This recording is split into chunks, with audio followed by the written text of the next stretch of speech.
नमस्कार मित्रों, मैं हूं यशवंत कानेटकर और आज मैं चर्चा करूंगा आपसे कि केस कंट्रोल इंस्ट्रक्शन में कैरेक्टर्स को किस प्रकार चेक किया जाता है। आइए इसे समझते हैं प्रोग्राम द्वारा। तो मैं प्रोग्राम लिखता हूं जहां मैं एक प्रिंटफ द्वारा यूजर को कहता हूं कि कोई भी एक कैरेक्टर एंटर कर दे ए और सी के बीच में। लाजमी है कि इसके बाद मुझे इसको स्कैन करना होगा, तो स्कैनफ का प्रयोग करूंगा %C एंड CH को डिक्लेयर कर दिया कैर। अब मैं चेक कर सकता हूं स्विच द्वारा कि क्या ये CH की value single quote capital A है या नहीं। तो केस कैपिटल ए कोई मैसेज प्रिंट करते हैं और ब्रेक का प्रयोग करेंगे ताकि स्विच टर्मिनेट हो जाए। उसके बाद केस बी कोई और प्रिंटफ, फिर से ब्रेक। उसी प्रकार केस सी कोई प्रिंटफ और फिर ब्रेक। डिफॉल्ट केस मैंने नहीं लिखा है क्योंकि डिफॉल्ट केस ये ऑप्शनल होता है। आपको चाहिए तो लिखिए, नहीं चाहिए तो आप उसे ड्रॉप जरूर कर सकते हो। अब इस केस में कैपिटल ए बी या सी अगर एंटर किया या कोई और कैरेक्टर एंटर किया तो ये सही काम करेगा। पर ये प्रोग्राम कब कैसे रिएक्ट करेगा अगर मैंने लोअर केस एबीसी दिया तो?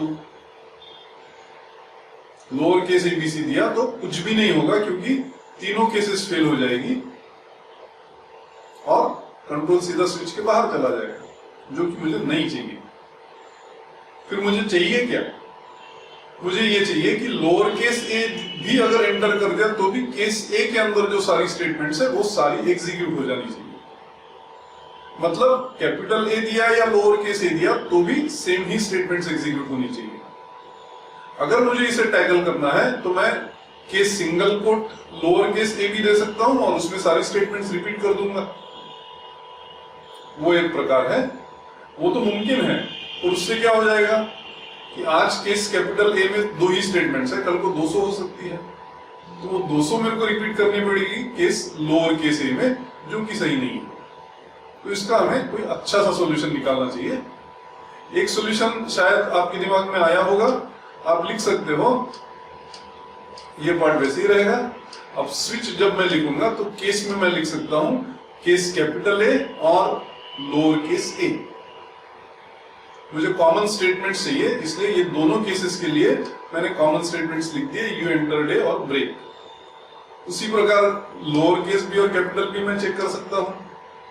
वैसे कैपिटल सी या लोअर केस सी, फिर क्लोजिंग ब्रेसेस। ये देखने पर तो लगता है कि सही है, पर ध्यान रखिए कि ये कंपाइलेशन भी क्लियर नहीं कर पाएगा। क्यों? क्योंकि केस कैपिटल ए और लोअर केस ए जब आप करते हो तो कैपिटल ए है 65 और लोअर केस ए है 97। मतलब ये केस बन गई केस 65 और 97। 65 और 97 मतलब ट्रू और ट्रू, और ट्रू आपको पता है कि ट्रू देता है और ट्रू रिप्लेस हो जाएगा 1 से। तो ये तीनों ही केसेस क्या बन जाएगी? ये तीनों ही केसेस केस 1 बन जाएगी। और ऐसी अगर केसेस है तो लाजमी है कि ये काम नहीं करेगा, क्योंकि कंपाइलर चाहता है कि सारी केसेस जो आप स्विच में लिखते हो वो यूनिक हो। यूनिक नहीं है तो चलता ही नहीं। Cases in A switch must always be unique, और ये केस में वो यूनिकनेस हम लोग खो बैठे थे। इसलिए केस कैपिटल ए और लोअर केस ए अगर इस प्रकार से लिखा तो बिल्कुल नहीं चलेगा। तो फिर मुझे क्या करना होगा, आइए देखते हैं। मुझे केस कैपिटल ए के साथ साथ जोड़ करके केस लोअर केस ए भी लिखना होगा। हो सकता है कि मैं प्रयोग करने की कोशिश करूंगा 2 अपर और 2 लोअर की, पर 2 अपर और 2 लोअर आपको पता है सिर्फ कैरेक्टर्स के लिए काम कर जाएगा। पर अगर मुझे ऐसा करना है कि 3 अलग अलग नंबर्स है और तीनों के लिए common set of instructions execute कराना है, तो वो नंबर्स तो मैं अपर या लोअर केस में कन्वर्ट नहीं कर पाऊंगा ना। मतलब 2 अपर और 2 लोअर सॉल्यूशन इस केस में चल जाएगा पर हर केस में नहीं चल पाएगा। इसलिए मुझे क्या करना होगा, केस कैपिटल ए से लग करके केस लोअर केस ए भी चेक करना होगा। उसी प्रकार केस लोअर केस बी और कैपिटल बी साथ साथ रखना होगा, और केस लोअर केस सी और कैपिटल सी ये भी साथ साथ रखना होगा। अगर मैंने ऐसे स्विच लिखा और फिर मैंने लोअर केस ए एंटर किया तो कैसे काम करेगा? CH के अंदर है अब लोअर केस ए, तो पहला ही केस सेटिस्फाई हो जाएगा। और हमें पता है जब भी कोई केस सेटिस्फाई होता है तो कंट्रोल फॉल होना शुरुआत हो जाता है, मतलब केस कैपिटल ए इग्नोर हो जाएगा, प्रिंटफ एग्जीक्यूट होगा, और ये जो कंट्रोल फॉल हो रहा है ये फॉल अरेस्ट हो जाएगा जैसे ही ब्रेक एग्जीक्यूट होगा। ब्रेक सीधा आपको ले जाएगा स्विच के बाहर। मतलब इफेक्टिवली क्या हो गया कि लोअर केस ए के लिए भी वही स्टेटमेंट्स काम कर गई जो हमें केस कैपिटल ए के लिए करवानी थी, जो कि हमें चाहिए। उसी प्रकार अगर मैं केस कैपिटल ए देता हूं तो क्या होगा?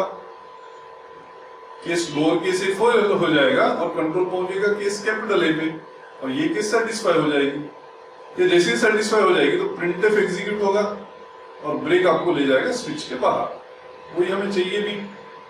मतलब हमने देखा कि अगर दो केसेस साथ साथ में लिखते हैं तो एक common set of statements execute करा सकते हैं दोनों केसेस के लिए, और ये नंबर्स के लिए तो बहुत ही उपयुक्त है।